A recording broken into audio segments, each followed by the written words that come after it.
name is Mackenzie. I'm a licensed private investigator, and here's a PI story I can legally tell you. So I get a call one day from a particular type of attorney. Let's say he's a little bit more on the criminal side. Anywho, so he got a tip off about a particular health clinic. We'll stick with health clinic. And he basically wanted me to do surveillance at this clinic for 7 days straight, sun up to sundown. And he wants me to document everybody who comes and goes from the facility, get their tag numbers, just basically keep like a diary for the whole week of every activity at this clinic. So he thinks there's some kind of embezzlement scheme going on. And so he wants to find out how the doctor is billing at the clinic. And then I guess like, I don't know, line that up with the times these people show up. I don't know. Anyway, so I get to day like 4. There hasn't been too much activity that was really abnormal, but I had the bright idea. Let's go inside and see what we can find out. It's just a regular clinic, doctor's office, whatever. Well, so usually for a case like this, or like something similar, I would go into the doctor's office, maybe go to the front desk, take a peek at the sign-in sheet. I don't know, just get whatever information you can. So I walk inside all willy-nilly like I own the place. Supposed to act like you belong. There's a dude working at the front desk. My goal was really just to see like, how many patients were being seen at one time, how many were waiting, how long they were waiting. I don't know, I'm just trying to get any information I can. And there were patients just sitting in the chairs, I don't know, like twiddling their thumbs. And as I get further inside, I noticed that the patients in the waiting room would like look up at me all funny. Like it was weird, y'all. Like, you know that feeling you get when something just ain't right and you know it ain't right, but you gonna stick around anyway because you don't have the sense God gave a goose?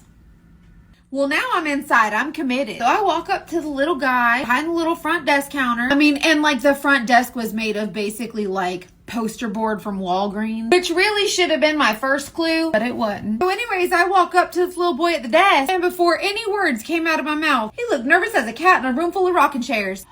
Like I'm certain he dookied his pants. Well, for the life of me, I couldn't figure out what was wrong with this fella. So I'm trying to lighten the mood and say something funny because now he's got me feeling awkward. But I usually just end up being highly inappropriate. And I was. And so in my attempt to be funny and like break the ice, I said, well, honey, are you okay? You look like you just got caught with your pants down. Well, as soon as I said that, y'all, he turned white as a sheet.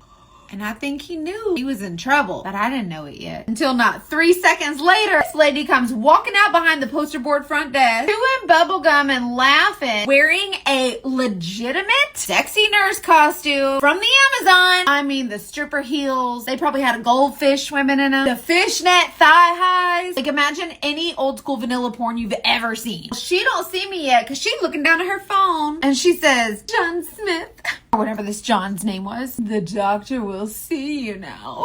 And I'm looking at her, like registering what's happening. He locks eyes with me, and the next thing you know, I can hear behind me, like all 6 dudes from the waiting room bolt out the door. And this sexy nurse has the audacity to ask me, do you have an appointment? Girl, for what? Well, so not a second after that, you hear a bunch of commotion in the back. You can clearly tell like a door is being opened quickly. This like poster board desk comes falling apart. And then I see the good doctor peeling out of the parking lot. He's out here in front of God and everybody running a brothel. Well, so then I go to leave because I've clearly overstayed my welcome. And I'm going to walk out the door. And as I push it open, I see a note. And the note on the door says, please keep door locked at all times. Someone didn't lock the door. I should have never been able to get in.